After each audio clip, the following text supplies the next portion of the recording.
Mettre en place OKR. En même temps, on utilise déjà Agile Scrum. Pensez-vous que c'est vraiment utile d'utiliser les deux? Eh bien la réponse, c'est oui. Et dans l'épisode d'aujourd'hui, je vais vous expliquer comment ces deux méthodes fonctionnent main dans la main.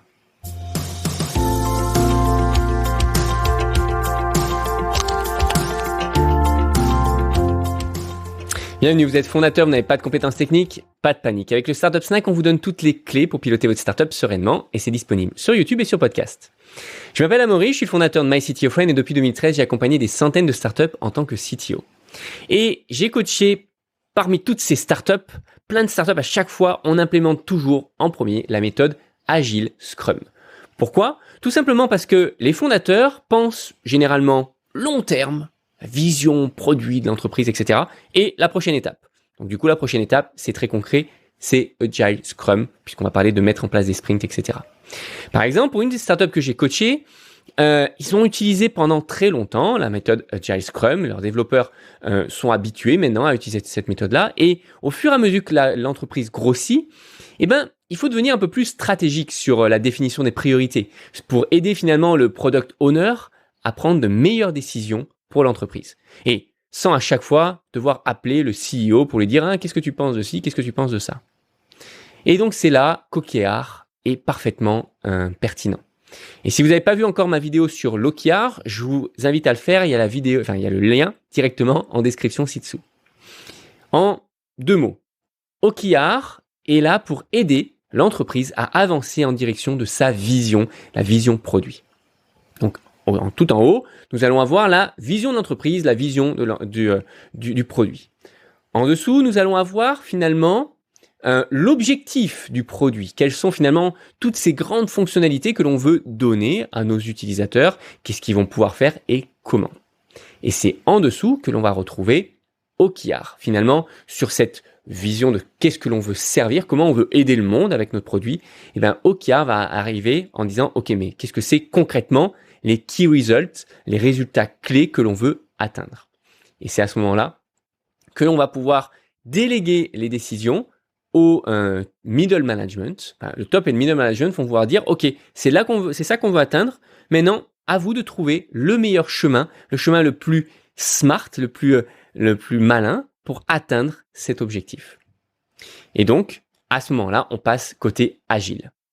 On va atteindre donc un niveau où le product owner va avoir la capacité et la responsabilité de transformer finalement les objectifs qui seront trimestriels. Généralement, les OKR review, on les revoit de manière trimestrielle avec la direction.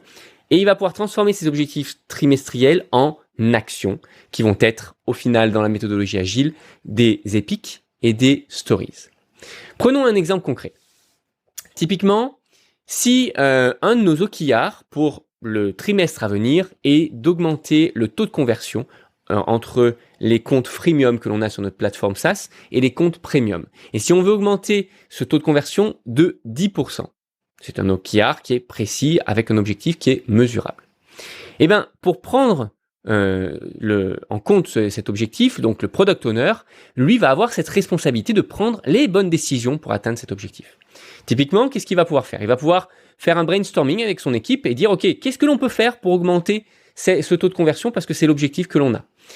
Il va donc pouvoir avoir des idées de type, on peut redesigner peut-être certains écrans, on va peut-être découper l'onboarding, le process d'embarquement en plusieurs étapes. On va pouvoir éventuellement améliorer les interactions, par exemple générer plus de notifications avec nos utilisateurs, etc., etc. Maintenant, vous allez me dire, oui, mais tout ne repose pas sur les épaules du product owner. Il n'a pas forcément toutes les réponses. Et c'est bien pour ça que l'on fait des brainstorming, qui va pouvoir brainstormer avec les équipes opérationnelles, mais aussi avec d'autres personnes dans l'entreprise qui pourraient partager cet OKR. Je pense particulièrement, par exemple, au Chief Marketing Officer, le directeur marketing, ou quelqu'un de son équipe, ou éventuellement quelqu'un de l'équipe du support client, qui vont pouvoir nous apporter des idées sur ce qui est attendu, les problématiques qu'on peut avoir au quotidien dans l'entreprise. Et c'est à ce moment-là que le product owner va pouvoir prendre de bien meilleures décisions. Et bien meilleures même que ce que l'aurait pu faire le top management, parce que le top management n'a pas forcément toutes les réponses non plus. Pour exemple, voici ce qui pourrait arriver. Le product owner pourrait définir de pour le sprint 1, avoir comme objectif de redesigner les interfaces, les améliorer. Pour le sprint numéro 2, peut-être de changer ce processus d'onboarding et peut-être de le découper en plusieurs étapes et peut-être améliorer aussi la vitesse de chargement de certaines pages. Peut-être que l'objectif du sprint numéro 3 va être d'ajouter des interactions, plus de notifications pour avoir un meilleur échange, une meilleure fluidité avec nos utilisateurs. Évidemment, ça va venir en plus des tâches classiques d'un sprint qui vont être éventuellement de la correction de bugs, du refactoring, d'amélioration, on va écouler de la dette technique, mais aussi quelques petites fonctionnalités qui sont en attente depuis un petit moment et qui avaient été déjà de toute façon planifiées dans le produit.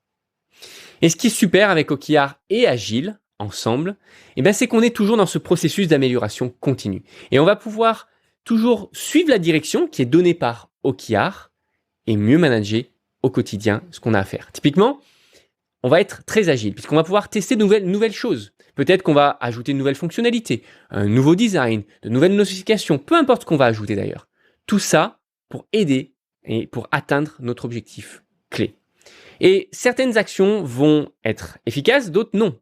Et c'est comme ça qu'on va pouvoir décider finalement qu'est-ce que l'on garde de manière permanente dans notre produit. Qu'est-ce qui est finalement utile et qu'est-ce qui ne l'est pas et qui finalement vaut mieux enlever. Il ne faut pas avoir peur de supprimer des fonctionnalités juste pour simplifier finalement l'expérience utilisateur.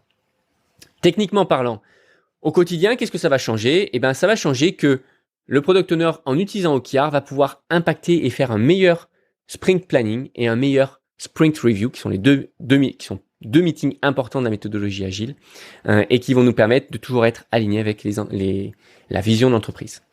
D'une certaine manière et en conclusion, OKR permet d'atteindre les key results, les résultats clés, sans savoir comment on va les atteindre au début. Quand on pose ces objectifs-là, ils sont ambitieux, on ne sait pas encore vraiment si on va être capable d'aller sur la Lune et pourtant, il va falloir trouver une solution. Et c'est comme ça qu'on va pouvoir peut-être à un moment donné avoir un moonshot. Ça donne plus de responsabilités aux équipes, plus de responsabilités aux product owners et ça permet aux équipes ensemble de trouver peut-être des idées plus innovantes pour atteindre les objectifs de l'entreprise. Donc, avec OKR en tête, tout le monde dans l'entreprise peut trouver de ces idées-là. Tout le monde peut prendre de meilleures décisions à son niveau et les managers vont pouvoir prendre des bonnes décisions pour le produit sans avoir à chaque fois à devoir appeler le top management, le CEO en disant « Tiens, qu'est-ce que tu penses de ci, qu'est-ce que tu penses de ça ?» Si vous avez aimé cette vidéo, likez et abonnez-vous pour recevoir chaque semaine de nouvelles astuces sur comment monter et scaler sa startup. Et si vous avez des questions ou un sujet à suggérer, faites-le en commentaire ci-dessous. Si vous voulez en savoir plus sur notre programme dédié aux startups sans CTO, dans ce cas-là, rendez-vous sur myctofriend.co. À très bientôt.